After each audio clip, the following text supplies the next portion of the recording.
Fans should be the primary focus of assets, and teams should make more of an effort to take a mature, fan-centric approach to selling NFTs if they don't want their sales pitches to sound like cartoons. Hello and welcome back to our channel.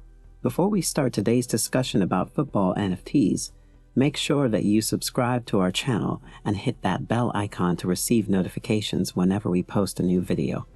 That said, let's begin our video now. Despite the industry's meteoric rise, the average European consumer and much of the mainstream press that shapes their views remain dubious about NFTs' advantages. This trend also appears when we narrow our focus to sports enthusiasts. It's the end result of bungled press releases by football clubs, and it's largely attributable to a failure to educate the public.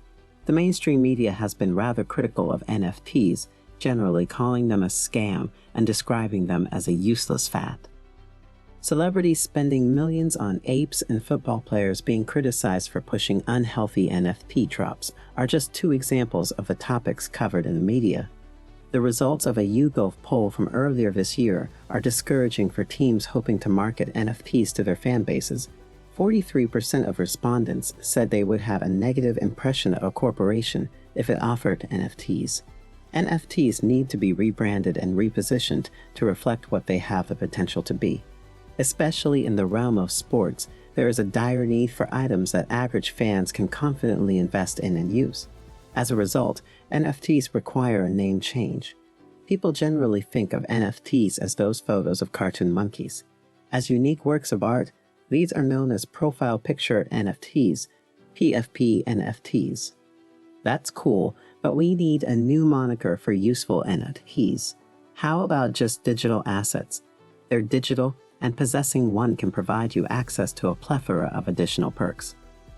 In the past year or so, NFTs have gained widespread attention in the soccer community.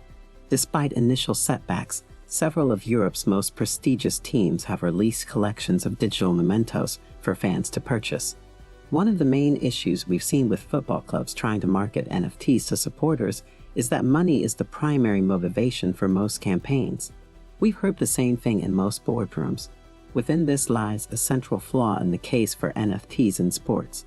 In order to ensure that the utility behind the assets they are selling is truly engaging and actually worth the purchase, clubs must enlist the support of experts and teams who really know NFTs to help them understand exactly what constitutes a great launch.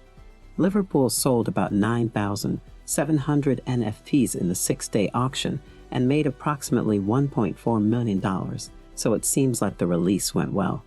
As a sporting team, selling that many NFTs that early on is a huge success.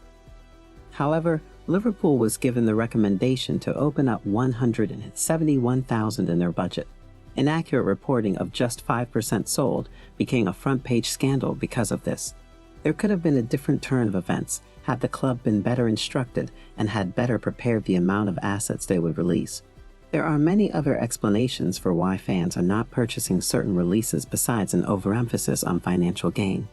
People don't grasp what they're being asked to spend their money on because of a lack of education, an overly complicated purchasing process, uninspiring artwork, and industry jargon. Clubs have a responsibility to inform their supporters about the process of buying an NFT, the features and benefits of the asset, and how they can best contribute to the success of their favorite team. They have to change people's minds about an NFT not being about the art or the money.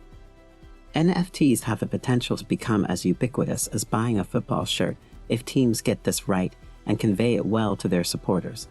Those of us in the industry are aware of the incredible benefits proper NFT utility can provide sports fans.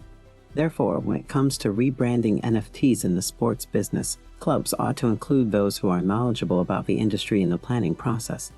They will be told by the experts that drops can't be motivated solely by money. Instead, NFTs need to have a solid utility behind them if they want fans to be willing to spend their money on them. In order to avoid having their attempts to market NFTs result in a cartoonish appearance, assets need to be designed with the fan in mind, and clubs need to put in more effort to develop a mature and fan-centric approach to their own NFTs. Would you purchase a football NFT? Let us know in the comments. Thanks for watching.